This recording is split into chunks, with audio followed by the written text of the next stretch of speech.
Nous sommes heureux ce soir d'accueillir Madame Sigaud. Madame, vous êtes historienne, écrivain, même si Madame Marion Sigaud se présentera mieux que je ne saurais le faire, il convient dans le style de la politesse, qui n'est que charité chrétienne, de vous souhaiter ce soir la bienvenue dans le cadre de ces conférences des mardis de la pensée catholique, en vous remerciant d'avoir accepté immédiatement notre invitation. Madame Marion Sigaud, vous êtes née en 1950 d'une famille catholique en banlieue parisienne, et le souffle de mai 68, qui n'était pas celui du Saint-Esprit, loin de là, doublé d'un drame familial, vous avez quitté le giron catholique pour une longue errance qui est allée du judaïsme au trotskisme par le Parti socialiste. Absolument. Un tout péché miséricorde pour un cœur repentant.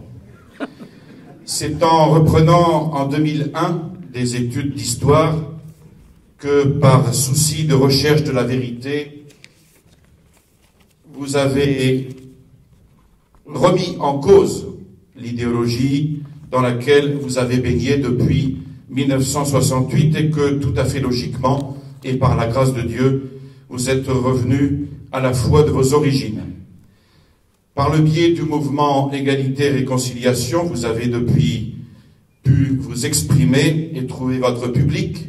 Je remercie d'ailleurs ce mouvement d'avoir relayé l'annonce de cette conférence, ainsi que l'Action française qui assure ce soir le bon ordre de cette conférence. Madame, vous êtes donc historienne, reprenant vos études, vous vous êtes spécialisée dans le XVIIIe siècle, et comme toute personne qui ne recherche pas son intérêt propre, mais la vérité, vos travaux vous ont conduit à remettre en cause l'idée du progrès apporté par la philosophie dite des Lumières, qui représente plutôt les années sombres de l'histoire.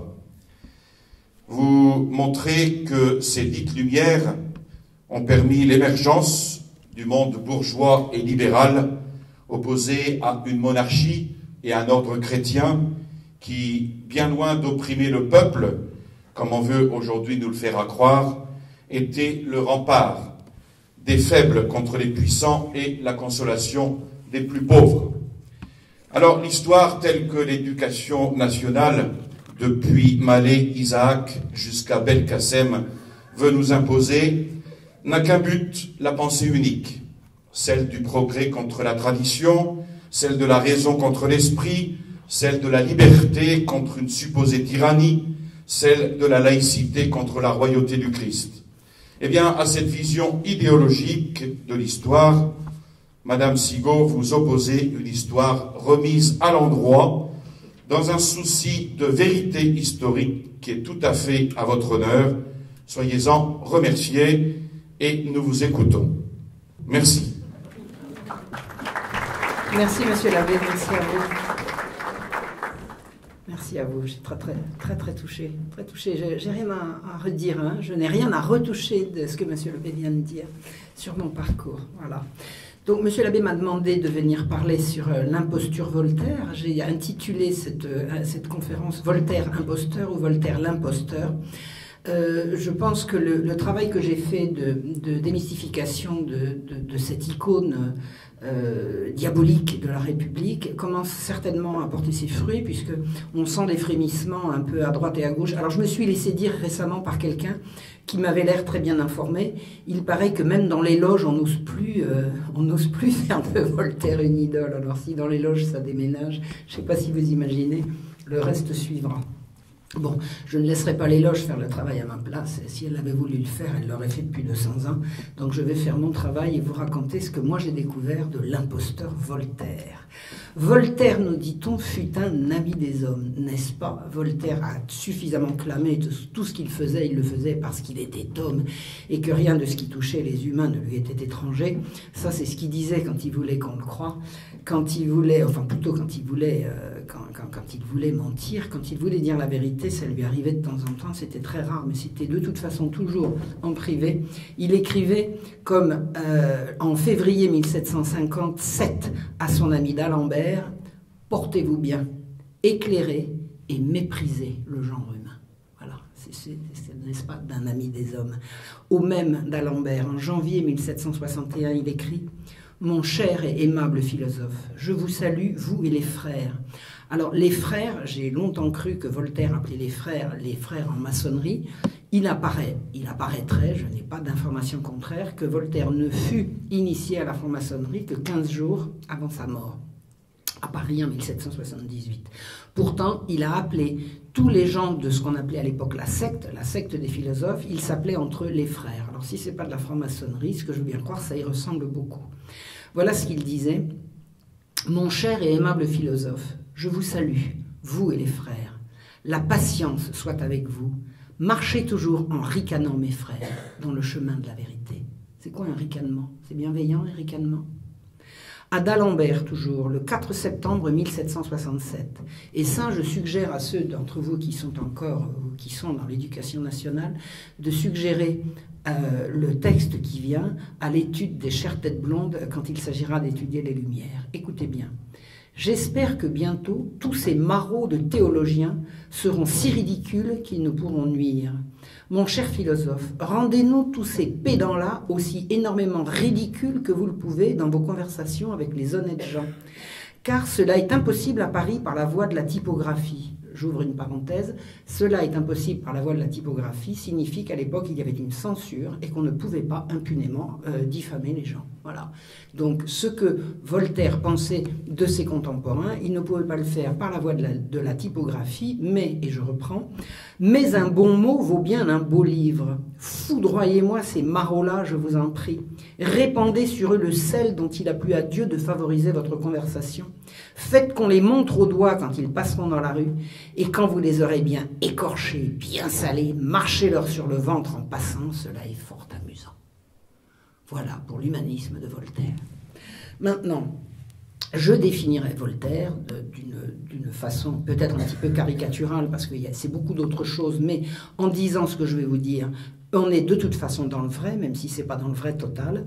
Voltaire est un anticatholique qui a fondé sa gloire sur deux emblèmes, l'affaire Calas et l'affaire du Chevalier de la Barre. Voltaire a fait réhabiliter le premier, c'est-à-dire que Calas, qui est un protestant toulousain qui a été exécuté, a été réhabilité, et le Chevalier de la Barre, qui est un jeune homme qui a été exécuté en 1766, c'est-à-dire 3 ans après l'exécution de Calas, 4 ans après l'exécution de Calas, Voltaire a fait du second un martyr. Il l'a véritablement sanctifié, il en a fait un héros. Donc, réhabilitation du premier, sanctification carrément du second. Voltaire a fait de l'affaire Calas un meurtre judiciaire commis par le fanatisme catholique. Et il a fait de la Barre, il a raconté que la Barre a été coupable d'une broutille et mise à mort par le fanatisme catholique. Donc, toute l'aura de Voltaire, et c'est une aura, croyez-moi, qui passe les frontières. Je m'en suis rendu compte un jour en Palestine où des gens m'ont cité du Voltaire dans un camp de réfugiés. Et quand vous connaissez l'étendue de la misère de ce que c'est qu'un camp de réfugiés palestiniens, vous vous dites que l'aura de Voltaire a dû être vraiment à ce point phénoménale pour arriver à atteindre des gens à ce point démunis de tout. Mais enfin, dès que les Palestiniens sont un peuple très instruit, hein, je ne prétends pas que les Palestiniens sont des gens ignares, c'est exactement l'inverse qui est vrai. Mais je veux dire, ils avaient d'autres soucis en tête que de glorifier Voltaire, et pour que l'idée de Voltaire soit arrivée jusqu'à eux, il faut vraiment que Voltaire soit une icône au niveau de la planète, quoi. C'est absolument certain. Je me souviens d'ailleurs que j'avais été très choqué. À l'époque, j'en savais beaucoup moins que maintenant, mais j'aurais dit non, Voltaire, c'est pas ce que vous croyez. Enfin voilà. Donc, qu'est-ce que l'affaire Calas? Donc, je vais vous parler de ces deux affaires qui ont fait la gloire de Voltaire, que sont l'affaire Calas et l'affaire du Chevalier de la Barre. Alors, l'affaire Calas. Jean Calas a été exécuté le 10 mars 1762. Les faits sont les suivants. On a retrouvé dans la maison de Jean Calas le cadavre de son fils le 13 octobre 1761. Le père, la mère, le fils, encore vivant, c'est-à-dire le deuxième fils de la maison, et un ami de passage et la servante, ont tous juré juré devant Dieu, ont tous fait serment, déposé sous serment qu'ils avaient trouvé le cadavre de Marc-Antoine Calas étranglé, étendu par terre dans un magasin. 2 jours après, dans la boutique de la maison, 2 jours après, ils ont changé leur version et raconté que, en fait, Marc-Antoine Calas s'était suicidé et qu'ils ne l'avaient pas voulu le dire tout de suite pour éviter la honte qui serait tombée sur eux, parce que les suicidés avaient droit à un enterrement absolument infamant. Et ils ont raconté 2 jours après qu'en fait, ils avaient voulu cacher que Marc-Antoine s'était sucidé. Alors ça fait quand même un drôle de mensonge, parce que dans un cas comme dans l'autre, il y a un mensonge, au moins si ce n'est le premier, c'est le deuxième. C'est-à-dire que dans un premier cas, on aurait caché un suicide pour éviter la honte, mais comme la maison était fermée de l'intérieur et qu'il y avait que la famille dedans, éviter la honte pour mériter la rousse, c'était probablement un mauvais calcul. L'enquête qui a été menée immédiatement a amené un certain nombre de témoignages de gens qui ont dit « Attendez, c'est quand même bizarre, le fils Calas, Marc-Antoine, devait se faire catholique demain matin. » C'est-à-dire que des gens sont venus témoigner auprès du capitoul, c'est-à-dire de l'édile, du magistrat municipal qui a mené l'enquête. Des gens ont dit « Les Calas sont des protestants. Marc-Antoine nous a dit, il a raconté récemment qu'il allait se faire catholique demain. » Les amis de Jean Calas ont fait circuler le bruit que c'était faux, que c'était mensonger, que c'était une cabale. Et qu'on allait raconter que Marc-Antoine voulait se faire catholique alors qu'en fait c'était un bon protestant. L'enquête n'a pas réussi à déterminer si Marc-Antoine Calas voulait effectivement se faire catholique. Mais il est avéré que des gens l'ont entendu le dire. Ce qui est avéré, enfin pas avéré, mais ce qui est montré par différents témoignages, c'est que la veille de sa mort, Marc-Antoine Calas avait raconté qu'il allait se faire catholique. Pourquoi a-t-il raconté ça si ça n'était pas vrai? Et il est de fait que ça n'était pas vrai. C'est-à-dire que toute l'enquête qui a essayé de savoir auprès des curés, enfin on a lancé des monitoires, c'est-à-dire des appels à témoins, aucun appel à témoins n'a réussi à apporter des débuts de commencement de preuves que Marc-Antoine Calas aurait fréquenté des églises, qu'il aurait eu un curé confesseur, etc. Ça n'a absolument rien donné. Donc il était aisé de conclure que ça n'était pas vrai. Mais ça n'était pas de la calomnie pour autant. Ce que je veux vous dire ici, je ne veux pas vous raconter toute l'histoire Calas, puisque ça n'est pas l'histoire Calas qui est le sujet, mais les mensonges de Voltaire. Marc-Antoine Calas était employé de son père. Son père ne le payait pas. Marc-Antoine Calas voulait de l'argent simplement parce qu'il avait 29 ans et qu'il voulait mener sa vie. Son père lui avait refusé de lui prêter de l'argent pour qu'il puisse s'installer. Marc-Antoine savait que s'il se convertissait au catholicisme, son père serait obligé de lui payer une pension, puisque le plus jeune frère de la maison s'était fait catholique, avait quitté la maison, et le père avait été obligé, par voie de justice, de lui verser une pension. Donc il est tout à fait vraisemblable, puisque plusieurs personnes de toute bonne foi et sans aucune animosité à l'égard des Calas ont juré à la justice avoir très nettement entendu Marc-Antoine dire « je me ferai catholique ». Et il est bien évident que ceci alors n'a pas pesé dans la culpabilité ou non de Jean Calas, mais dans la réputation qui a été faite autour de cette affaire, que effectivement l'affaire pouvait être un conflit religieux.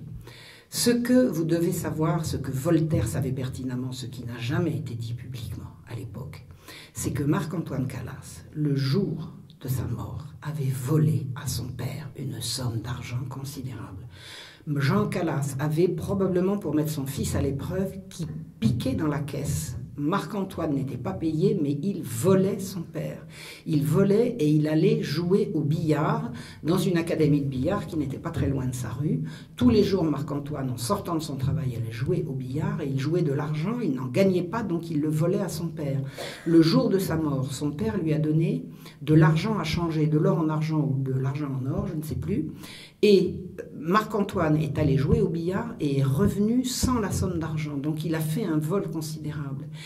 Tout montre, tout laisse supposer, et Voltaire le savait, que la mort de Marc-Antoine Calas est un règlement de compte sous le coup de la colère d'un père qui essaye de mener du mieux qu'il peut dans un magasin où il vend des étoffes, une famille en période de guerre, c'est la guerre de 7 ans, avec le père, la mère, 4 enfants, dont deux jeunes filles, une servante, on a une maison à tenir, on a des difficultés financières comme tout le monde, et on a un jeune bon à rien qui tape dans la caisse, qui vole, et on ne vole pas son père. D'abord on ne vole pas, ensuite on ne vole pas son père. De toute évidence, Marc-Antoine Calas a fait mettre son fils à genoux et l'a étranglé dans un mouvement de colère. Peut-être est-ce simplement, je crois que c'est ça d'ailleurs, un geste de... Il a dû le menacer et serrer trop fort. Je ne crois pas, compte tenu de ce que je comprends du personnage, mais je n'ai pas la clé de l'énigme, je ne pense pas que Jean Calas ait voulu tuer son fils, qu'il ait eu le projet de le faire. De toute évidence, il l'a fait. Il faut que vous sachiez qu'il n'y a que 2 hypothèses recevables concernant la mort de Marc-Antoine Calas. Soit on l'a tué, et il l'a été forcément par une des personnes qui soupaient dans cette maison fermée de l'intérieur.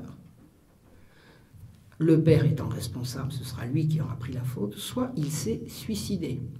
Le père, quand il a raconté qu'il avait trouvé son fils suicidé, a raconté qu'il l'avait trouvé pendu à un bâton de bois, on appelait ça une bille de bois, pendu à une bille de bois posée sur les 2 montants écartés d'une porte. Toutes les vérifications ont été faites. On n'a pas retrouvé d'escabeau, il n'y avait pas de lumière, la corde était trop courte, les portes étaient trop hautes. De toute façon, la bille de bois était trop étroite pour traverser. Toutes les vérifications étaient faites. On a pris les 2 montants de porte, on les a mis en parallèle, on a mis la bille de bois, il lui manquait à peu près ça. Donc le père harcelé, pressé de questions, a dit ben non, les portes étaient un petit peu fermées. Vous imaginez que si les portes avaient été un petit peu fermées, telle que la reconstitution a été faite, la bille de bois aurait glissé, il était impossible que Marc-Antoine, et le capitoul a bien posé la question, y avait-il un escabeau? Non, donc comment a-t-il fait pour se hisser? Et surtout, il a posé la question essentielle, quand vous êtes passé, y avait-il de la lumière? Non. Donc Marc-Antoine Calas se serait auto-pendu, tout seul, dans une pièce vide, sans escabeau, en rapprochant les montants de 2 portes et en se pendant à l'aide d'une bille de bois extrêmement glissante qui, en roulant, quelqu'un qui se pend est pris de soubresauts qui aurait dû faire tomber la bille de bois, et les 10 soubresauts n'ont même pas dérangé la poussière et les petits bouts de ficelle qui étaient posés sur le montant de la porte. C'est-à-dire que la reconstitution extrêmement minutieuse qui a été faite montre qu'il est impossible que Marc-Antoine Calas se soit suicidé. Donc si c'est pas suicidé, c'est qu'on l'a tué. Comme on a retrouvé des traces de strangulation, il était tout à fait plausible de comprendre que le père a fait mettre le fils à genoux. Vous imaginez que si le fils avait volé une somme considérable, le faire mettre à genoux, c'était un jeu d'enfant. Il avait passé, paraît-il, la soirée renfrogné, apparemment rongé de l'intérieur. À genoux, mon fils, on passe une corde par derrière, c'est pas la peine de se battre avec lui. Je suppose que l'abattement de la culpabilité a été suffisante. Et malheureusement, Jean Calas a vraisemblablement serré trop fort. Il n'y a pas d'affaire de religion ou de fanatisme dans ce drame familial. C'est un drame familial, c'est une tragédie familiale, c'est une affaire d'argent, de jalousie, de tout ce que vous voulez, de révolte contre le père ou de révolte contre le fils. Il n'y a pas de motif religieux dans cette affaire. Le fils n'est pas payé par le père, il le vole, il joue, il perd, il reçoit une somme considérable, il la joue, il la perd. Le père veut faire une correction, il serre trop fort et le fils est mort. Ou y a-t-il un argument religieux là-dedans? Il n'y en a pas. Or, Marc-Antoine Calas et Jean Calas étant protestant, ses amis protestants prennent sa défense, vont voir Voltaire, et là Voltaire dit « ça y est, j'ai trouvé quoi faire pour abattre l'infâme ». C'est un peu après, à cette époque-là, qu'il commence à signer ses courriers, écraser l'infâme. L'infâme, c'est la religion catholique, l'infâme, c'est l'Église, l'infâme, c'est la France catholique, qui déteste autant les uns que les autres, je veux dire les Français que les catholiques.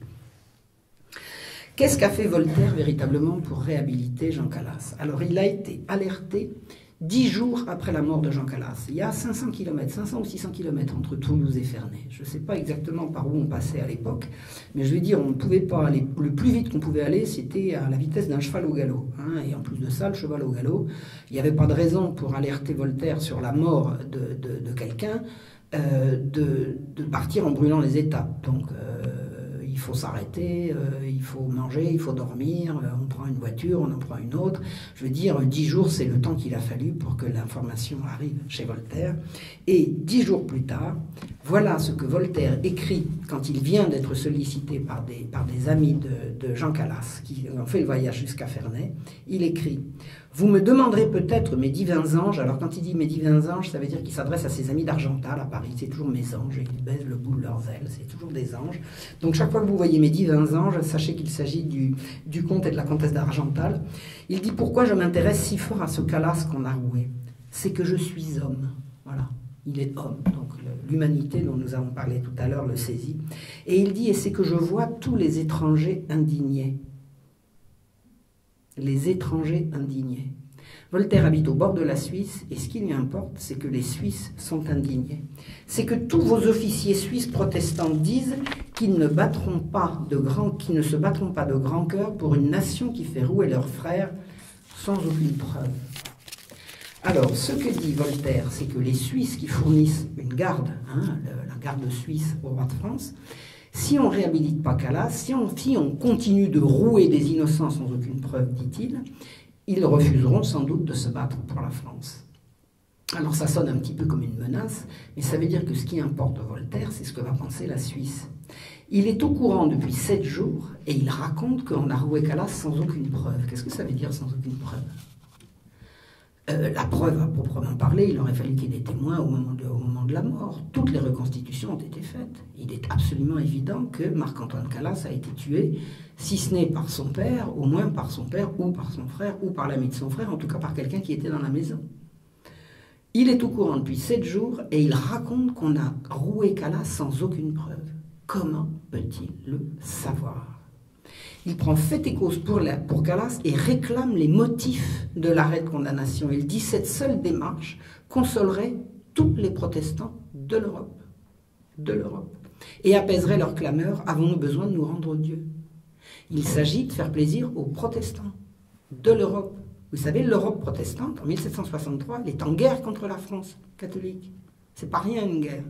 La guerre de 7 ans a été la première guerre mondiale. La France catholique et ses alliés se sont battus contre l'Europe protestante au niveau des 5 continents.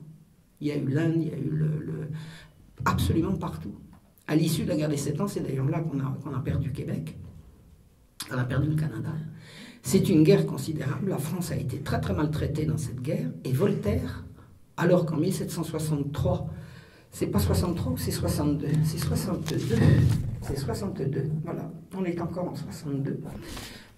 Donc le traité de Paris n'est pas encore rédigé. Il va y avoir un traité dans lequel la France va être obligée de perdre ses colonies, que Voltaire montre déjà qu'il est du parti de l'ennemi. Il va rouler pour les protestants, et cette démarche consolerait les protestants de l'Europe. C'est ça qui lui importe, qu'on console les protestants.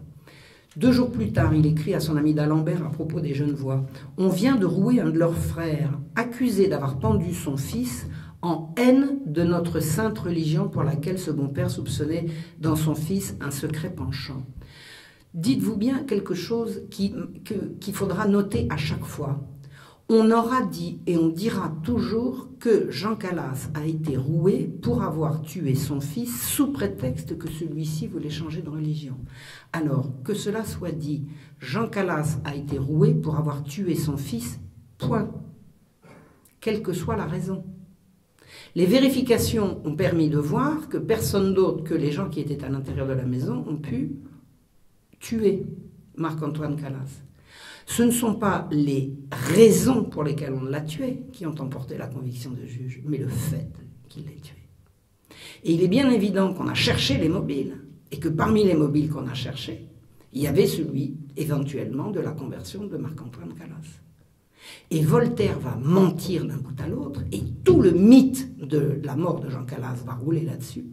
On a roué Calas Qui aurait tué son fils sous prétexte que Voltaire va démontrer que c'était faux et ensuite il va dire « Regardez, le jugement était inique ». Alors que le fondement du jugement, et je l'ai lu plusieurs fois, je l'ai lu et je l'ai relu, c'est coupable d'avoir tué son fils. Point. La ville de Toulouse, beaucoup plus sotte et plus fanatique que Genève, prit ce jeune pendu pour un martyr. Alors, pas pendu, déjà étranglé, c'est-à-dire que Calas est mort depuis 3 semaines, il raconte déjà qu'il s'est pendu. Qu'est-ce qu'il en sait? Non. Marc-Antoine ne s'est pas pendu, il a été étranglé. Et il prit ce jeune homme pour un martyr. Mais dites-moi, un jeune homme de 29 ans, étranglé, à mort, c'est pas un martyr? Il a bien été étranglé pour quelque chose. Martyr, je ne sais pas. Non, j'exagère, mais en tout cas victime. C'est bien lui la victime. Et si les gens croient effectivement, alors peut-être à tort, mais peut-être à raison, qu'il a été tué parce qu'il voulait se faire catholique, qu'y a-t-il de choquant à le considérer comme un martyr? On ne s'avisa pas d'examiner qu'il s'était pendu lui-même, comme cela est très vraisemblable. Ça, c'est un énorme mensonge. Voltaire écrit à d'Alembert qu'on ne s'avisa pas d'examiner, alors que toutes les vérifications ont été faites. Je vais vous dire comment les vérifications ont été faites. Je vous ai dit sur la largeur de la bille de bois, sur la hauteur des portes, sur l'absence de tabouret, sur la présence de poussière, sur le montant, sur le montant de la porte et la présence de petits bouts de ficelle, mais on est allé également mesurer le cadavre de Marc-Antoine qu'on avait conservé dans la chaux et qu'on n'a pas voulu inhumer tout de suite, justement pour que les vérifications puissent être faites. Donc on ne s'avisa pas d'examiner. Si, on a examiné et réexaminé, on a fait venir la médecine légale, on l'a autopsié, on a même regardé ce qu'il avait dans l'estomac pour s'assurer qu'il avait bien dîné là, etc. On s'est avisé de tout vérifier, donc Voltaire ment. Il s'était pendu lui-même, comme cela est très vraisemblable. Ben non, comme s'il est tout à fait invraisemblable. La seule chose de vraisemblable, c'est que Marc-Antoine a été étranglé par quelqu'un de sa famille à l'intérieur de la maison. Le 4 avril, alors, Jean Calas est mort le 8, ça fait pas un mois qu'il est mort. Voltaire sonne la charge. « Mes chers frères, il est avéré que les juges toulousains ont roué le plus innocent des hommes. Les nations étrangères qui nous haïssent et qui nous battent sont saisies d'indignation. » Pour qui ils roulent? Pour qui roulent-ils? Les nations étrangères qui nous battent et qui nous haïssent sont saisies d'indignation. Donc on va réhabiliter Calas pour apaiser les nations étrangères. C'est bien ce qu'il dit. Jamais depuis le jour de la Saint-Barthélemy, rien n'a tant déshonoré la nature humaine. Alors c'est extraordinaire, parce que la Saint-Barthélemy, je ne crois pas que c'était une partie de plaisir, mais si rien depuis le jour de la Saint-Barthélemy n'a tant déshonoré la nature humaine, alors il ne raconte pas le supplice du malheureux Damien, il ne raconte pas le supplice du malheureux Ravaillac, que tu es certainement coupable pour ce qui concerne Ravaillac, mais je parle des détails de son supplice, il ne raconte pas la fronde, il ne raconte pas toutes ces horreurs. Non, non. Entre la Saint-Barthélemy et Calas, rien. Rien. Pourquoi? Parce qu'entre la Saint-Barthélemy et Calas, on ne peut pas accuser la religion. Et lui, ce qui l'intéresse, c'est d'accuser les catholiques. Et il conclut, criez et qu'on crie. Et ça, les partisans de Voltaire vous disent ça régulièrement, criez et qu'on crie. Moi, je ne crois pas qu'on fasse avancer la vérité en poussant des cris, franchement. Je pense qu'en prenant un ton le plus modéré possible, on peut asséner des vérités beaucoup plus intéressantes et beaucoup plus percutantes qu'en poussant des hurlements. Et ça, Voltaire est très très fort pour pousser des cris. Le 15 avril, il dit « J'ai rendu compte des sentiments et des clameurs de tous les étrangers dont je suis environné. » Voltaire est environné d'étrangers, de Suisses notamment, et pas uniquement. Et il dit le même jour « Je ne connais que des factums faits en faveur des Calas, et ce n'est pas assez pour oser prendre parti. » C'est-à-dire que le 15 avril, il reconnaît qu'il ne connaît que la version de la famille Calas, et qu'il n'en sait pas assez pour oser prendre parti alors qu'il a déjà lancé sa campagne. Le 17 mai, il écrit à un avocat genevois, Catala. Calas avait menacé son fils, le fils est retrouvé mort chez le père, donc le meurtre est plausible. Voltaire savait que le père Calas avait menacé de tuer son fils devant témoin. Et le témoin, c'est une femme qui a raconté ça, c'est une femme du quartier. Elle raconte qu'un jour, elle est rentrée dans la boutique et elle a vu le père attraper le fils au collet en lui disant « il ne t'en coûtera que la vie ». Et elle raconte « il m'a semblé que le fils avait volé quelque chose ». Dans un des téléfilms qui a été fait sur l'affaire Calas, quand on voit les gens témoigner, et on voit les vilains capitouls qui prennent les témoignages à charge et qui veulent influencer les témoins, on a une femme qui dit « J'ai entendu dire qu'il avait menacé son fils de mort si son fils se convertissait au catholicisme. » C'est pas ça qu'il y a dans le dossier. Dans le dossier, il est avéré que des gens ont vu Jean Calas menacer son fils de mort, point. Or, on sait que le fils volait le père. Et Voltaire arrive par derrière en disant « On a raconté qu'on avait entendu quelqu'un qui avait entendu quelqu'un dire qu'il l'avait menacé de mort s'il changeait de religion. » C'est ça, Voltaire.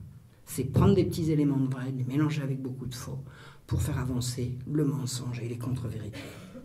Donc, de toute façon, au regard de la loi, à partir du moment où Calas avait menacé de mort son fils, en cas de mort du fils, la présomption de sa culpabilité était énorme. Elle était quasiment avérée, c'était dans la loi. Et ça, Voltaire le savait. Il dit « Les chirurgiens ont déposé qu'il n'a pas pu se pendre. » Donc Voltaire sait que Marc-Antoine n'a pas pu se pendre, donc il ne s'est pas suicidé. Et il dit « L'arrêt peut n'être point injuste ». Il a déjà commencé sa campagne pour la réhabilitation de Jean Calas et il dit « L'arrêt peut n'être point injuste ». C'est-à-dire qu'il sait à ce moment-là que Jean a tué Marc-Antoine. Mais il conclut « Voilà pourquoi il est très important de ne point accuser les juges ». Donc on va essayer d'obtenir la réhabilitation de Calas en faisant casser un jugement sans accuser les juges. Comment fait-on? Comment fait-on? Eh bien, on va accuser le peuple catholique et épargner les juges. Et tout le sens de sa campagne va être ça. Il sait que Calas est coupable. De plusieurs personnalités qui l'avaient sollicité lui ont écrit dans ce sens-là. N'ayez aucun doute, monsieur. L'arrêt du Parlement de Toulouse a été juste, il a été motivé, il a été parfaitement pensé, réfléchi, et il a été fait selon la procédure. Vous perdez votre temps. Calas était coupable, Voltaire le savait, et il a mené sa campagne de réhabilitation jusqu'au bout. En mai, Calas est mort début mars, en mai, il prépare le traité de la tolérance. Il sait déjà que c'est un crime intolérant. Il va préparer le traité de la tolérance. Il dit « J'enverrai un traité, j'en enverrai un roi de Prusse et à quelques princes d'Allemagne. Je les supplierai de se joindre à ceux qui ont secouru la famille Calas, plongée dans l'indigence par l'arrêt absurde et barbare du Parlement de Toulouse. » Il prépare un traité de la tolérance pour faire passer le peuple catholique pour des barbares qui influencent les juges, et il envoie ça qui? Au roi de Prusse et aux princes d'Allemagne qui sont en train de mettre la piquette à la France. C'est-à-dire à l'ennemi. Mais à l'ennemi sous les armes, c'est pas l'ennemi héréditaire, c'est l'ennemi maintenant. Le 4 juillet, on répand que plusieurs princes d'Allemagne, plusieurs personnes de France, d'Angleterre et Hollande vont faire des fonds considérables. Ils lèvent des fonds. Ils lèvent des fonds pour faire réhabiliter Calas. Ils lèvent des fonds chez l'ennemi. Le 5 août, j'ai toujours espéré que le jugement de Toulouse serait en exécration à l'Europe. Pas l'Europe catholique, on ne regarde pas du côté de l'Italie et de l'Espagne. Et je vois que je ne me suis pas trompé dans mes espérances. Il diffame la justice française auprès de toute l'Europe. Il répand des médisances auprès de tous les ennemis qui nous font la guerre. Et les mémoires mensongers qu'il fait rédiger par les défenseurs de Calas vont être traduits en allemand, en anglais et en hollandais. C'est ça la campagne de Voltaire, prétendument pour la tolérance. Le résultat de sa campagne, c'est quoi? Calas a été réhabilité, savez-vous sur quoi? Pour vice de procédure. Simplement.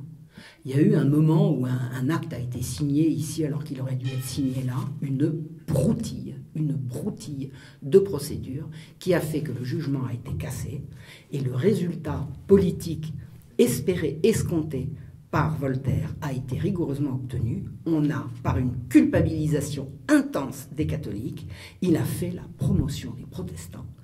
Le résultat le plus tangible, le plus aveuglant et le plus glorieux pour lui, qui ne l'a pourtant pas vu parce qu'il est mort avant, ça a été qu'on a fait venir un protestant pour être principal ministre. Ce protestant s'appelait Necker et il a dit au roi « Majesté, vous n'avez pas d'argent, je vous en prête ». Et c'est là qu'a commencé la dette qui a mené aux États généraux. La suite, je ne vous ferai pas l'injure de vous la raconter maintenant, vous la connaissez. Voilà. Ça, c'est ce qu'a fait Voltaire pour la réhabilitation de Jean Calas. L'affaire du Chevalier de la Barre est non moins emblématique. C'est le sujet favori de tous les libres penseurs et de tous les anticatholiques dès qu'il s'agit de défendre Voltaire et d'attaquer l'Église. Ce qu'on sait de l'affaire du Chevalier de la Barre, c'est quoi? Un jeune homme de 19 ans a été exécuté pour des broutilles en juillet 1766. Il a été exécuté en fonction d'un blasphème, d'un délit de blasphème qui a été puni de mort. On a fait ça pour complaire à l'Église. Il est bien évident que l'Église a appuyé de toutes ses forces, nous dit-on, pour que le malheureux Chevalier de la Barre, qui n'avait que 19 ans, alors les broutilles, c'était, il avait refusé d'enlever son chapeau devant une procession, et l'Église a appuyé de toutes ses forces pour le faire condamner, et même un évêque fanatique a réclamé une peine exemplaire. L'évêque fanatique s'appelait Monseigneur de la Motte. Voilà.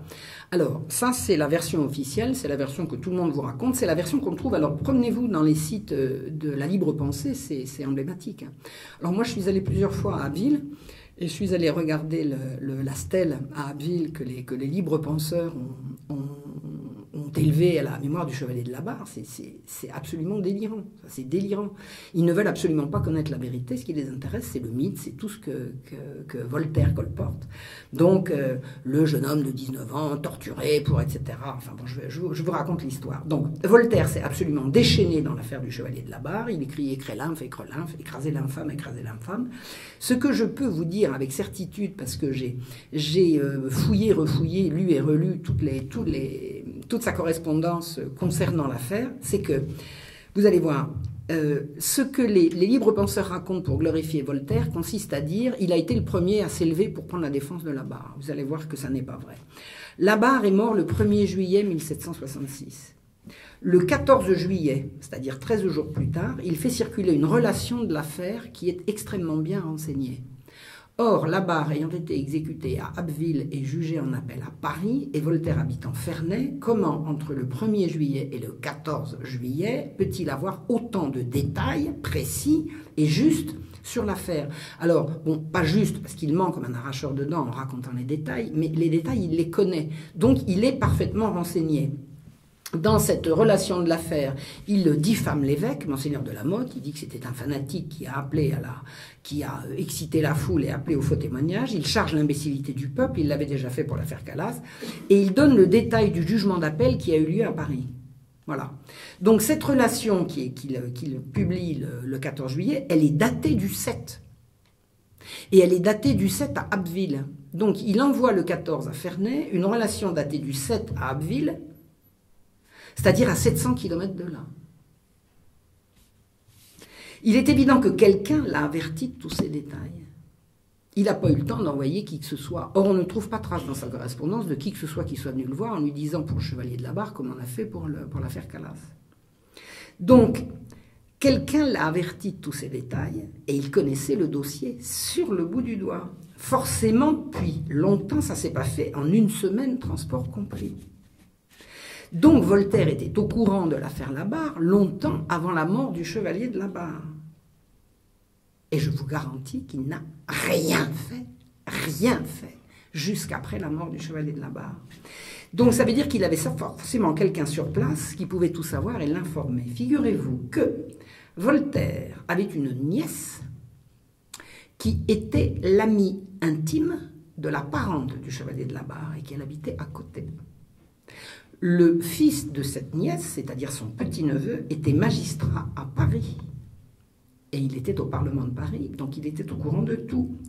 Voltaire savait tout depuis le début. L'affaire débute en août de l'année précédente. Entre août et juillet suivant, date de la mort du Chevalier de la Barre, Voltaire n'a pas bougé le petit doigt pour essayer de sauver le Chevalier de la Barre. Par contre, il a remué ciel et terre pour se sauver lui, parce qu'on avait trouvé son dictionnaire philosophique dans les affaires du Chevalier de la Barre. Il a dit, moi je ne connais pas ce type-là, pas du tout, mais quoi donc, mais rien à voir, je ne les connais pas, s'ils étaient philosophes, les philosophes ne s'attaquent pas à la religion, ce sont des affaires bien trop sérieuses, etc. Donc en fait, il n'a rien fait pour sauver la Barre, pendant que la Barre était encore vivant.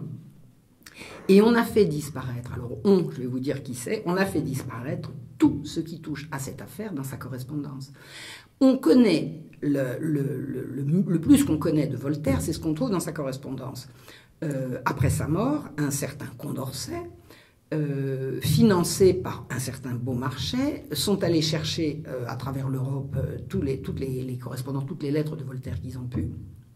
Et figurez-vous, ils ont fait le tri. Et ils ont fait un sacré tri. Parce que dans toute la correspondance de Voltaire, il est évident qu'il a reçu lettre sur lettre d'Abbeville, de sa nièce et de Paris, de son petit-neveu, pour lui raconter tout ce qui concernait l'affaire du Chevalier de la Barre. Il n'y a aucune trace dans sa correspondance. Rien. Il n'y a rien. Or, il est évident qu'il a été tenu au courant. Tout a disparu. Tout a été retiré. Voltaire, à partir du moment où il a commencé à prendre fait et cause pour un mort, de nouveau, comme c'était le cas dans l'affaire Calas, il s'est répandu à travers toute l'Europe en atrocités fausses. Écoutez bien, il écrit à la duchesse de Saxe-Gotha que 5 jeunes gens furent condamnés à être brûlés vifs. Alors je vous raconte quand même que le chevalier de la Barre a été décapité d'un coup de sabre, clac. Et son cadavre a été brûlé, pas vif, mort, hein, cadavre décapité. Et il ajoute, il n'y a rien d'exagéré, madame, dans tout ce que j'ai l'honneur de vous dire. Donc il ment. Il ment et il répand ses mensonges auprès de la duchesse de Saxe-Gotha. Il écrit à la landgrave de Hesse, il aime beaucoup écrire en Allemagne, je ne crois pas que depuis 15 siècles, il se soit passé une seule année où l'Europe chrétienne n'ait vu de pareilles horreurs et de beaucoup plus abominables, toutes produites par la superstition et par le fanatisme. Voltaire se répand à partir de l'affaire de la Barre, comme il a fait pour Calas, pour dénoncer le fanatisme et la barbarie de la chrétienté et du catholicisme. Il ment. Il dit « On a affecté de mettre dans l'arrêt qui condamne le chevalier de la Barre qu'il faisait des génuflexions devant le dictionnaire philosophique. Il n'a jamais eu ce livre. » Si. Le chevalier de la Barre avait dans sa bibliothèque le fameux dictionnaire philosophique, et ce qui importe à Voltaire, c'est de faire croire que c'est faux. Or, c'est vrai. Et il est de fait que, quand on a brûlé le cadavre de François-Jean de la Barre, on a également brûlé le dictionnaire philosophique. Ça n'a pas fait de mal à Voltaire, ça. Donc, voilà ce que Voltaire va raconter de l'affaire de la Barre dans une première version des choses qu'il va diffuser dans les quelques semaines qui suivent la mort du malheureux jeune homme. Il dit « La Barre était le parent d'une abbesse qu'un certain Belval fréquentait. » Alors l'abbesse, c'était une abbesse de tout à fait bonne compagnie, une dame de mœurs irréprochables, mais un peu mondaine. Hein. Elle recevait chez elle. Elle recevait pas que les jeunes gens amis de son petit cousin François-Jean. Elle recevait des notables, et parmi ces notables, un certain Belval.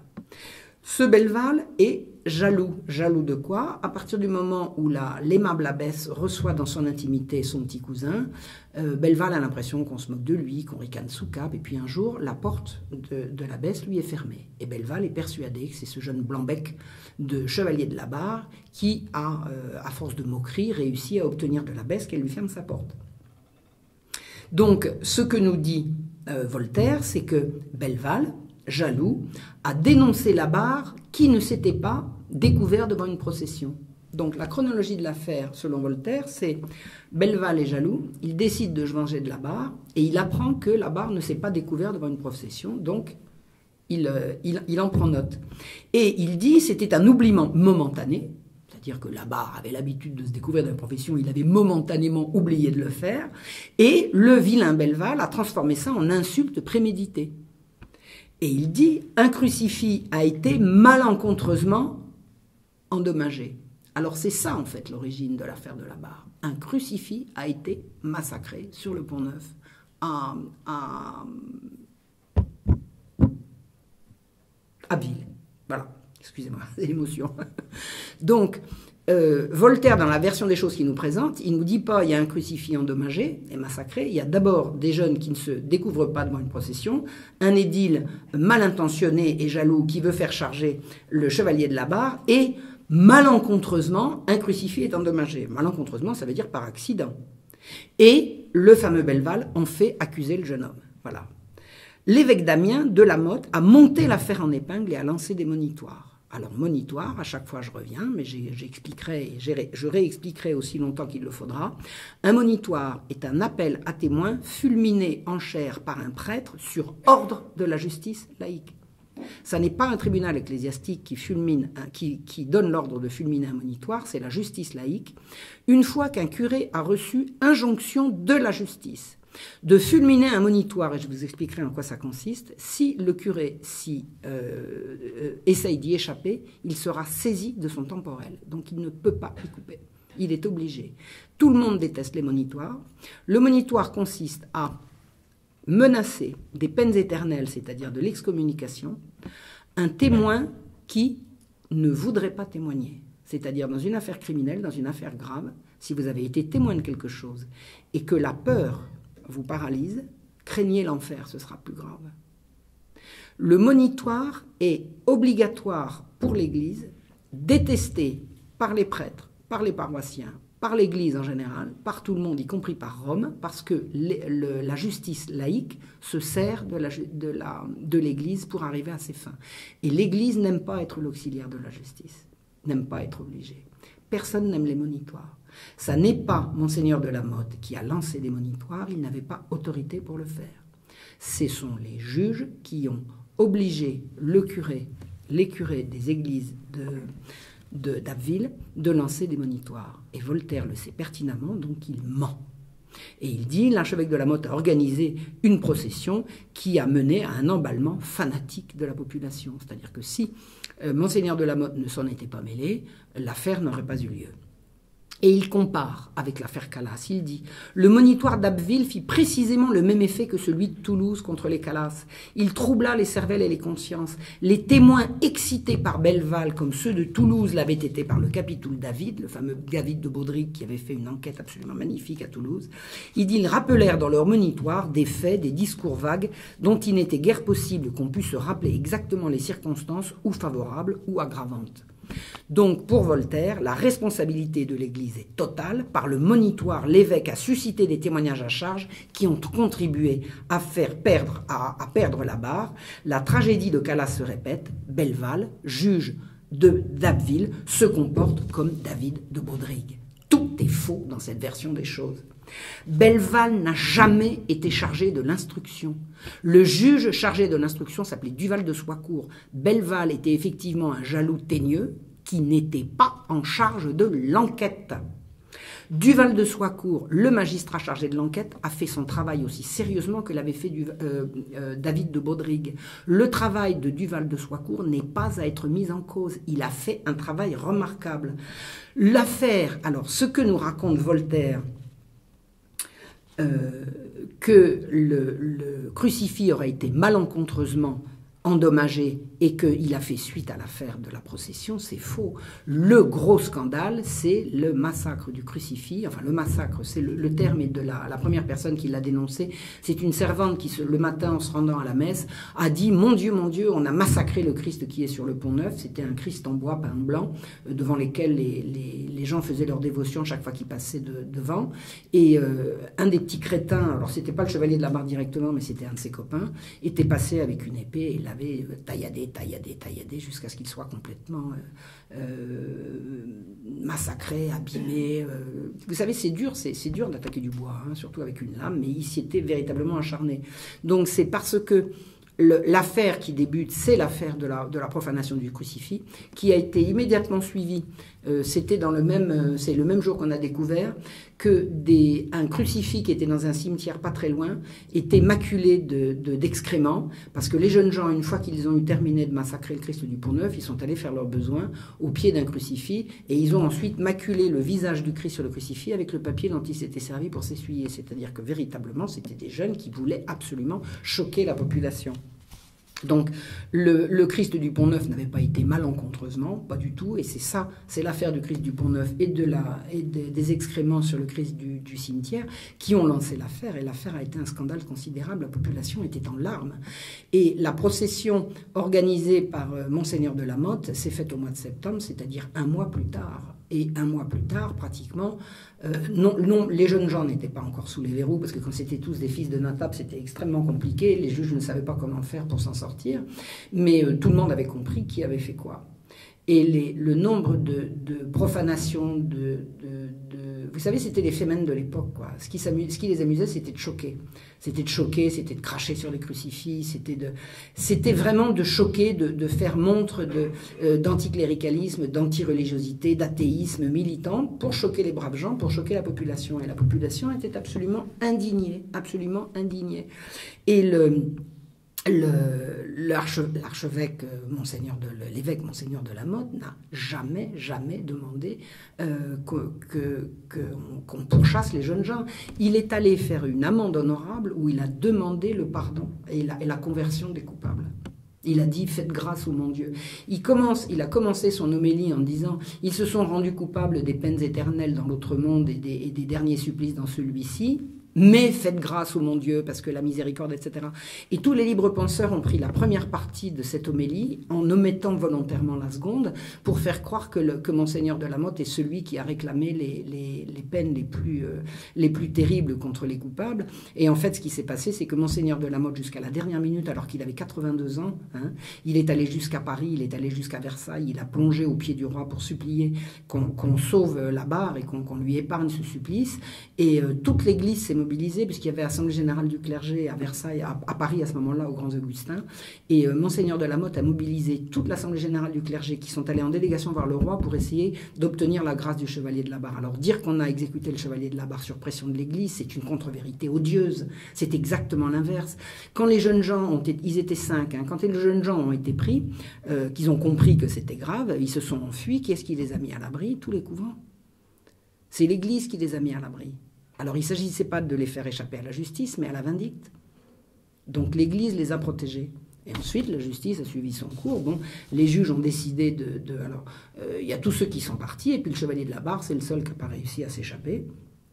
C'est le seul qui n'avait pas de père aussi. Les autres, ils avaient tous des pères magistrats qui ont réussi à les mettre à l'abri. Et le chevalier de la barre a payé pour les autres. Donc en fait, comme je vous ai dit, le dossier était très très lourd. Et l'affaire du fait qu'il ne se soit pas découvert devant une procession, c'est un des nombreux griefs qu'il y avait contre eux. Et alors Voltaire nous dit cet oubli momentané des usages, pas du tout. Il y avait une procession qui traversait la ville au moment où les trois jeunes gens, il y avait des Talondes, il y avait Labarre et le jeune Marcel Moinel, ils devaient se rendre au couvent, ils avaient rendez-vous pour aller manger chez l'abbesse. Bon. Et une procession passe et à ce moment-là, à cette époque, c'est comme ça en France, quand passe une procession, les gens s'arrêtent, ils s'agenouillent, ils se découvrent et ils se signent. Et eux, ils disent « Ah, basta, on n'en a pas besoin ». Et ostensiblement, ils sont passés en vitesse très près. Ils n'étaient pas à 10 pas. Après, Voltaire racontera, ils étaient à 50 pas. Après, ils étaient à plus de 50 pas d'une procession. Non, ils étaient juste à côté. Et ils ont même couru pour ne pas que la procession ne les ralentisse pas, et ils ont refusé de se découvrir. Alors moi je ne dis pas que c'est grave ou pas grave de se découvrir, en tout cas à l'époque c'était grave de ne pas le faire, et ils l'ont fait ostensiblement. Et quand le plus jeune des trois, qui avait 14 ans, a dit « Mais enfin, vous ne vous découvrez pas ?» « Ah ben non, et puis quoi encore ?» Donc c'était ostensible, ils l'ont fait absolument exprès. Voilà. Donc, ce que je vous dis, c'est que le dossier était absolument très lourd. C'était pas un oubli momentané. Il dira après, Voltaire, une charrette aura renversé le crucifix. Pas du tout. C'était vraiment des gens qui ont commis des sacrilèges dans le but avoué, avéré, de choquer les gens qui y croyaient. Voilà. C'était des jeunes bons à rien. Ils avaient 14, 18, 19 ans. Ils étaient nés avec une petite cuillère en argent dans la bouche. C'était des fils de notables. C'était des jeunes qui n'avaient pas à se soucier de gagner leur vie et de pas à se soucier de leur avenir, et passer pour des gens très intelligents parce qu'ils crachaient sur la croyance populaire, ils trouvaient ça très drôle. Voilà. Concernant les monitoires, dont Voltaire nous dit que les monitoires ont ramené tout un tas de calomnies, eh bien non, les monitoires n'ont rien donné, comme dans l'affaire Calas. On a lancé des monitoires qui n'ont rien donné. C'est-à-dire que quand les monitoires ont été lancés, tous les témoignages qui ont servi à faire condamner le chevalier de la barre étaient déjà enregistrés. Et ils ont commencé à être enregistrés le premier matin qui a suivi la profanation. C'est-à-dire qu'en fait, ce dossier a été très très bien mené. Et la raison pour laquelle le chevalier de la barre a été exécuté n'est absolument pas celle que nous a dit Voltaire. Alors, en quoi ment-il? Il ment tout le temps, c'est ce qu'il sait faire de mieux. Il dit, à propos du monitoire, le monitoire invite les gens de la lie du peuple. Pourquoi de la lie du peuple? Le monitoire invite tout le monde à venir témoigner, et pas de la lie du peuple, à porter des accusations contre les personnes élevées au-dessus d'eux dont ils sont toujours jaloux. Vous imaginez? Un monitoire, ce n'est pas un appel à témoins, c'est un appel à la délation de petites gens jaloux de leur maître. Parce que les petites gens sont toujours jaloux de leur maître, puisque Voltaire vous le dit. C'est un ordre intimé par l'Église de faire le métier infâme de délateur. Parce que témoigner dans un crime, c'est faire de la délation. C'est ça. C'est ça que dit Voltaire. Et il dit une grande preuve de l'illégalité de ces monitoires et qu'ils n'émanent point directement des magistrats, c'est le pouvoir ecclésiastique qui les décerne. Mensonge. C'est faux. C'est faux. Et on trouve même, j'ai même trouvé des protestations qui dataient d'1 an avant du clergé français réclamant pour la xème fois, suppliant Sa Majesté d'arrêter d'imposer les monitoires. L'Église ne voulait pas des monitoires. L'Église ne voulait pas être l'auxiliaire de la justice laïque, pour tout un tas de raisons, et notamment pour le fait que les juges faisaient la guerre à l'Église depuis le début du siècle. Les querelles ecclésiastiques ont été les attaques en bonne et due forme menées d'une part par les magistrats contre l'Église, d'autre part l'Église et la royauté d'autre part. Donc ça, je ne peux pas vous raconter ça aujourd'hui, mais c'est vraiment un des sujets que j'affectionne le plus parce que je les ai étudiés quasiment au jour le jour. L'Église est attaquée par les juges, et les juges, quand ils ont besoin de l'Église, ils disent faites ce qu'on vous dit. Et l'Église n'aime pas ça, mais vraiment pas du tout. Alors, il dit à propos alors, d'Étalonde, c'est un jeune homme, c'est celui qui a sabré le crucifix. Hein. Donc, ils étaient 2 mis en cause, Labarre et d'Étalonde. D'Étalonde a pris la fuite. Son père, qui était un magistrat, a réussi à le faire partir. Donc, Labarre et d'Étalonde ont été jugés, mais d'Étalonde par contumace, hein, puisqu'il n'était pas là. Donc, le jugement de d'Étalonde dit, d'après ce que nous dit Voltaire, il devait être conduit dans un tombereau à la place du marché, être attaché à un poteau avec une chaîne de fer et être brûlé à petit feu. À petit feu. C'est-à-dire que Voltaire nous raconte que le gars qui est condamné à être brûlé vif, ça ne lui fera pas de mal, il est loin, il était parti en Angleterre. Donc, une condamnation bûchée ne portait pas conséquence pour ce qu'il concernait, mais il raconte qu'il a été condamné à être brûlé à petit feu. Mais c'est un dingue pour raconter des histoires comme ça. Je veux dire, si on fait un feu pour brûler quelqu'un, on le fait le plus grand possible. À petit feu. Vous imaginez, ça c'est le sadisme de Voltaire qui s'exprime là. Et il dit que Labarre a été condamné à avoir le poing tranché et la langue arrachée. Ben non. Non. Il a été condamné effectivement à avoir la langue arrachée, mais on a fait semblant de lui arracher. Il est arrivé sur le lieu de son exécution avec sa langue. Mais il n'a jamais été question de lui arracher le poing. De toute façon, tant qu'il y est, il n'a qu'à dire qu'il fallait lui couper les pieds aussi. De toute façon, tout ce que raconte Voltaire, c'est toujours pour émouvoir, c'est par ses mensonges et par ses exagérations, pour obtenir l'émotion qui va aller dans le sens de ce qu'il veut. Et il dit que les provocations des jeunes gens, dont je vous ai dit qu'elles étaient vraiment, vraiment graves, c'était des imprudences secrètes dont on ne se souvenait plus. C'est exactement l'inverse. C'était pas des imprudences, c'était des provocations délibérées, jamais secrètes. Et non seulement on s'en souvenait, mais on ne parlait même que de ça. C'était des légèretés d'enfants oubliés depuis plus d'1 année. C'est faux. C'est absolument faux. Parce que vous savez ce qu'ils faisaient, les jeunes gens, une fois qu'ils avaient terminé leur provocation, qu'ils avaient terminé leur cochonnerie au cimetière Sainte-Catherine, au pied du crucifix, ils s'amusaient à traverser toute la ville en poussant des cris, en tirant toutes les sonnettes pour réveiller les bourgeois. C'est ça qu'il appelle des provocations secrètes. Et il dit... ces légèretés ne furent tirées de leur obscurité, de leur obscurité que par le moyen d'un monitoire qui les fit révéler, monitoire fulminé pour un autre objet, monitoire qui forma des délateurs, monitoire tyrannique fait pour troubler la paix de toutes les familles. Tout est faux là-dedans, tout est faux. Tout a été dit avant les monitoires, et les monitoires n'ont jamais été faits pour troubler les familles, mais pour donner à des gens trop pusillanimes pour venir témoigner contre des gens puissants une raison de le faire. Et le comble, écoutez bien ce que dit Voltaire, il reprend les idées de l'italien Beccaria qui a commis un ouvrage qui s'appelle, je dis commis...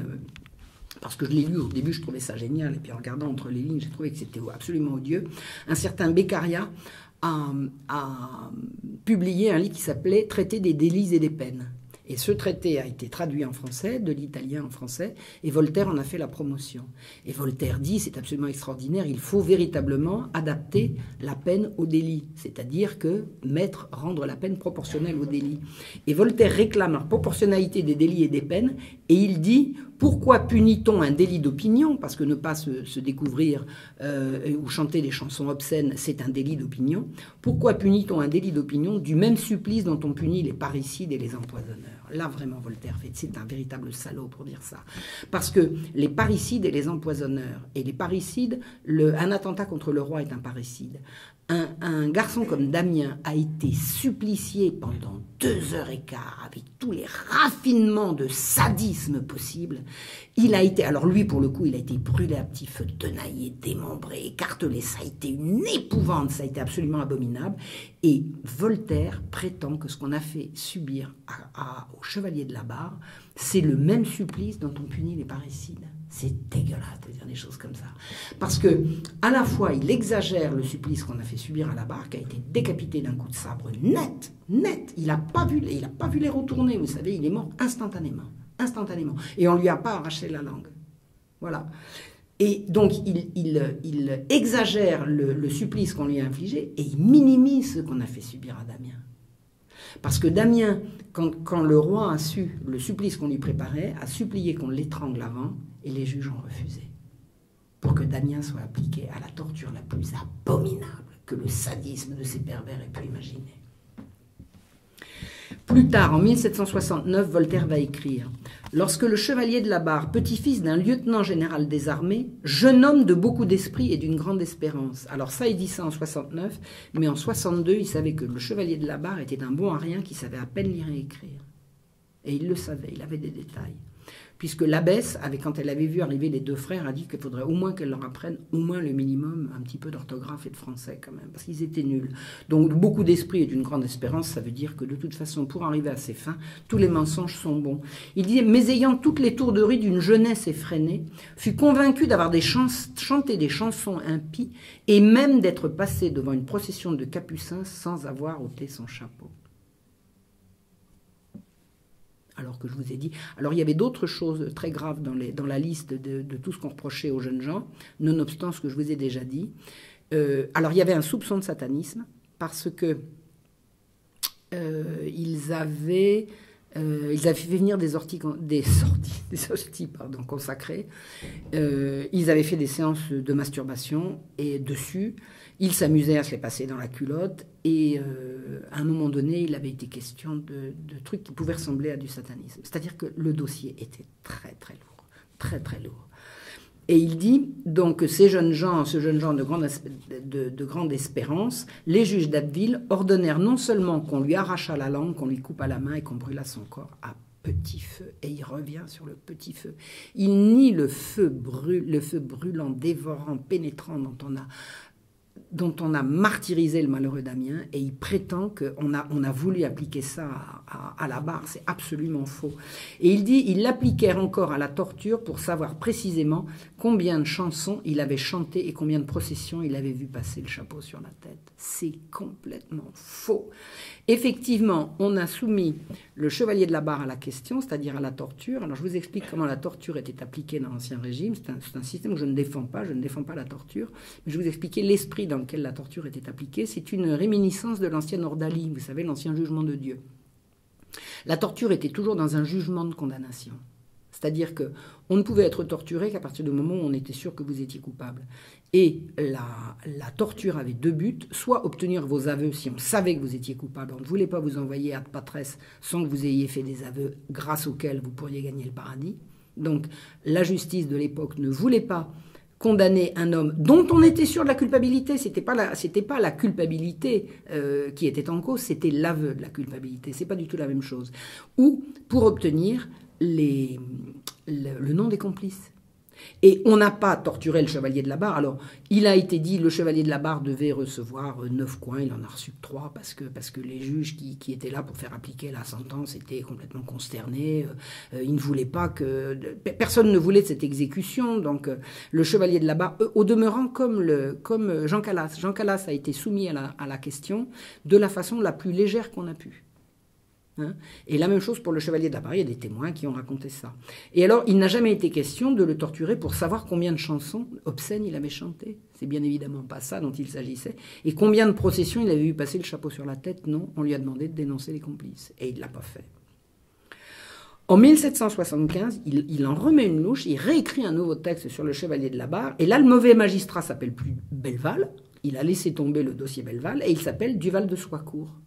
Et là, c'est-à-dire que Duval de Soicourt est le magistrat qui a effectivement instruit l'affaire du chevalier de la Barre, et c'est lui que Voltaire va à présent charger de tout, et il va lui faire jouer le rôle qu'avait joué Belleval. Donc il en fait un ennemi irréductible de l'abbesse, ce qui est faux, c'est avéré par tous les gens qui sont penchés sur le dossier. Le magistrat Duval de Soicourt avait eu à un moment donné un conflit d'intérêts avec l'abbesse. Bon, c'est tout, entre gens de bonne compagnie. Bon, désolé, j'ai voulu ça, vous avez voulu autre chose. Ça s'était arrêté là. Jamais Duval de Soicourt n'a été l'ennemi irréductible de qui que ce soit, certainement pas de l'abbesse. Et il dit, il est public que Duval de Saucourt, qu'il appelle de Saucourt, se conduisit précisément dans Abbeville, comme le capitoul David avait agi contre les innocents Calas dans Toulouse. Diffamation. Duval de Soicourt avait droit, comme avait droit David de Baudrigue, à leur intégrité, à leur honneur, et Voltaire se répand partout pour diffamer ces honnêtes magistrats. Il dit n'importe quoi. Il a écrit un factum totalement diffamatoire contre le magistrat en inventant au fur et à mesure tout ce qui l'arrangeait. Et il a écrit dans un commentaire historique sur les œuvres de l'auteur de la Henriade. L'auteur de la Henriade, c'est lui. La Henriade, c'est le grand poème qu'il a fait sur Henri IV. Donc il a écrit un livre qui s'appelle « Commentaire historique sur les œuvres » de l'auteur de la Henriade, à savoir lui-même. Il dit « Le chevalier de la Barre et son jeune ami dont je parle seraient appliqués à la torture ordinaire et extraordinaire, qu'on leur couperait le poing, qu'on leur arracherait la langue avec des tenailles, qu'on les jetterait vivants dans les flammes. Des juges qui se rendirent coupables de cette sentence abominable, l'un était l'ennemi déclaré des parents du jeune homme et l'autre vendait des cochons. » Et effectivement, il est de fait que parmi les juges qui ont été sollicités, personne ne voulait juger l'affaire du chevalier de la Barre dans Abbeville, parce que je vous dis, tous les coupables étaient des fils de notables, et puis que l'affaire sentait trop mauvais.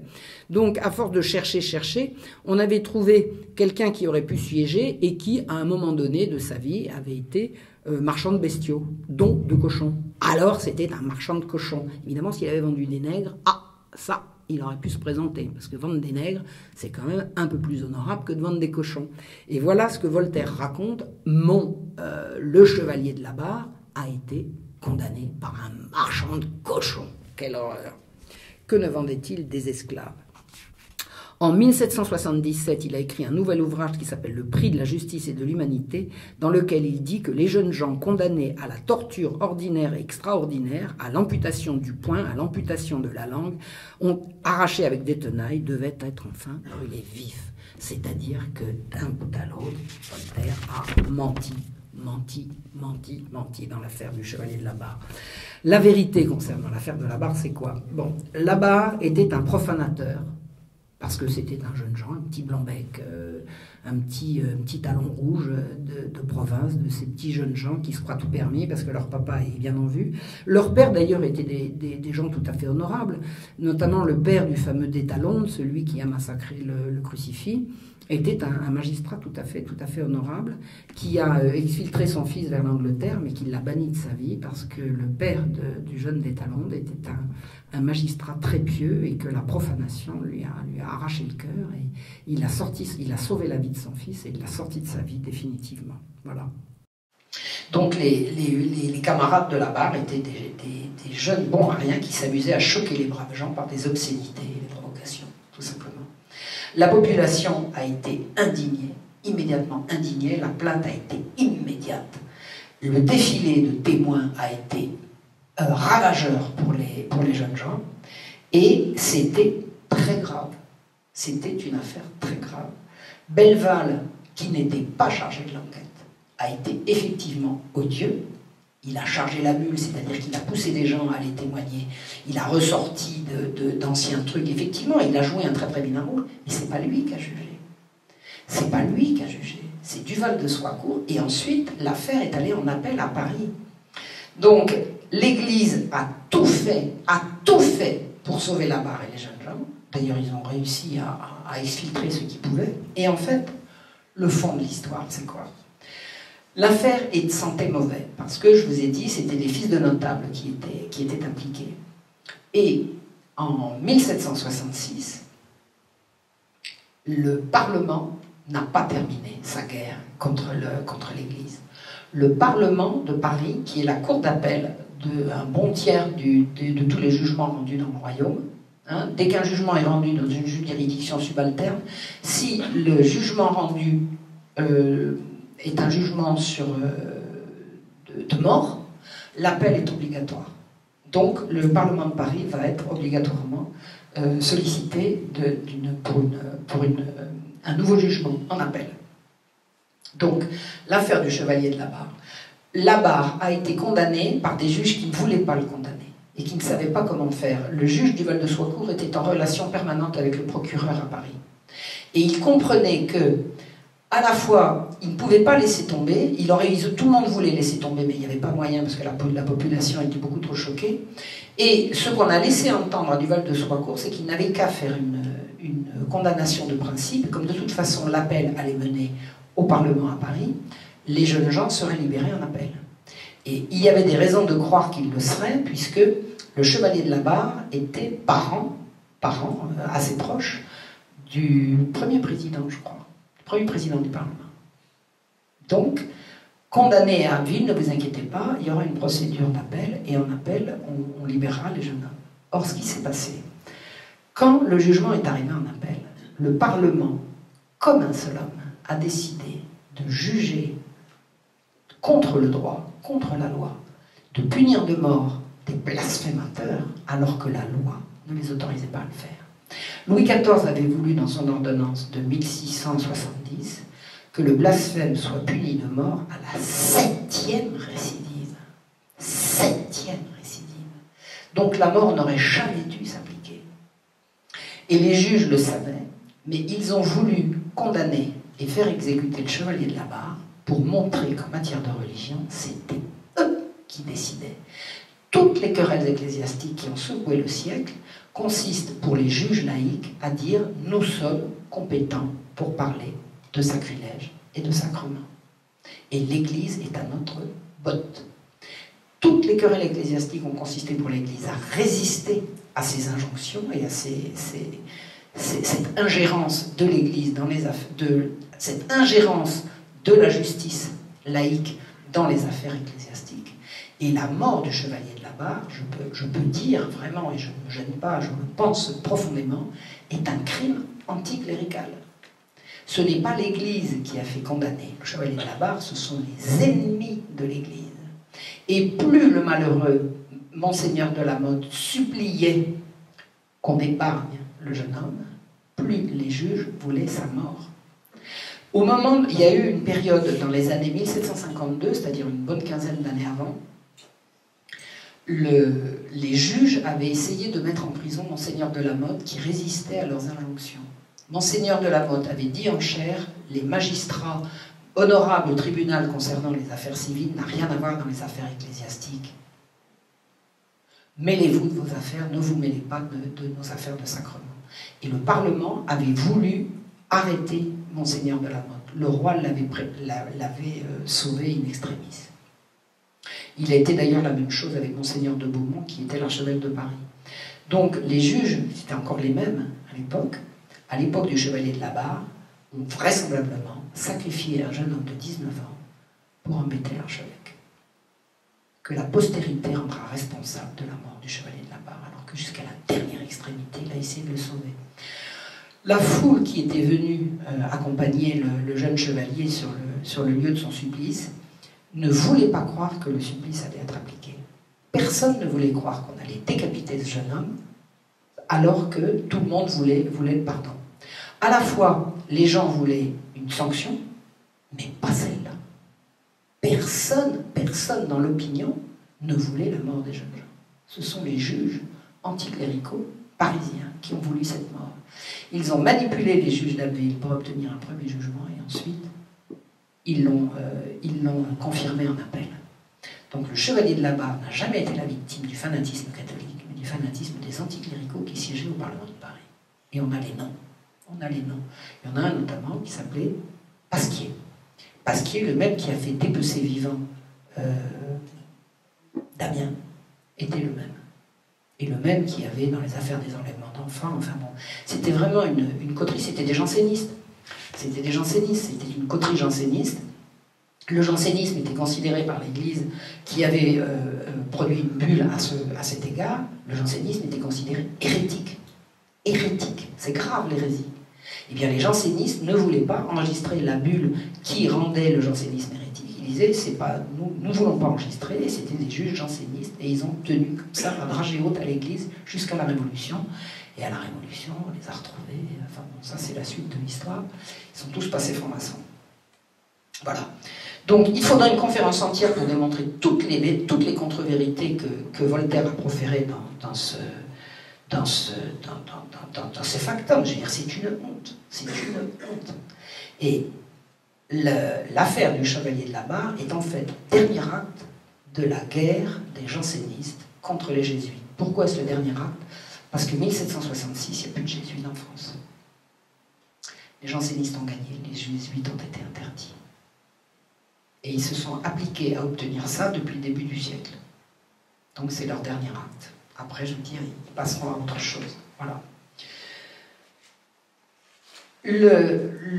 L'idée qu'on se fait de la position de Voltaire par rapport à l'Église et par rapport à la religion est reprise par des gens qui disent que, en fait, ce que voulait Voltaire, c'est qu'on sépare l'Église de l'État. Et c'est ce que tout le monde croit. Enfin, c'est ce qui circule. Alors, pour séparer l'Église et l'État, il aurait fallu que l'Église et l'État soient subordonnés l'un à l'autre. C'est pas comme ça qu'il se passait, c'est pas comme ça que ça se passait. L'Église était indépendante, puisque l'Église avait ses propres financements. Par la dîme, l'Église était indépendante, l'Église était autonome. Alors, elle était très concernée, bien évidemment, par la royauté. La royauté et l'Église étaient en relation permanente, mais il n'y avait pas de sujétion de l'un à l'autre. Et séparer l'Église et l'État, c'est ce qu'il a fallu faire après le concordat signé par Napoléon. Parce que dans l'Ancien Régime, l'Église et l'État étaient effectivement séparés. Alors Voltaire aurait-il lutté pour faire lever la mainmise de l'Église sur l'État et de l'État sur l'Église? Je vais vous raconter une petite anecdote, vous allez voir. En 1761, Voltaire a pris parti contre un curé qui était en délicatesse avec ses paroissiens. Alors, je ne connais pas les détails, peut-être que le curé était un affreux, j'en sais rien. Et Voltaire écrit « J'ai entre les mains la déposition de 5 personnes que ce curé a roué de coups. » Bon, moi, je veux bien qu'il y ait un curé violent, donc pourquoi pas, voilà. Alors, il écrit « Il ne s'agit pas que de coups. Vous savez sans doute à présent, monsieur, que le sacrilège s'est joint à l'assassinat. » Alors là, c'est intéressant, parce que Voltaire s'en prend à un curé qui l'accuse de sacrilège. De quoi je me mêle? De quoi je me mêle? Et il dit, un jésuite, Jean Fessy, a osé refuser l'absolution à la fille dont il est question dans l'affaire, jusqu'à ce qu'elle eût engagé son père à cesser toute poursuite. Il est donc indispensable que le jésuite soit mis en cause. Alors ça veut dire quoi? Ça veut dire qu'en 1761, Voltaire est en train de convaincre un juge, c'est le président de Brosse à qui il s'adresse, il est en train d'essayer de convaincre un juge de poursuivre un jésuite pour refus de sacrement et un prêtre pour sacrilège. Hein? Il ne s'occupe pas d'affaires ecclésiastiques, lui, peut-être.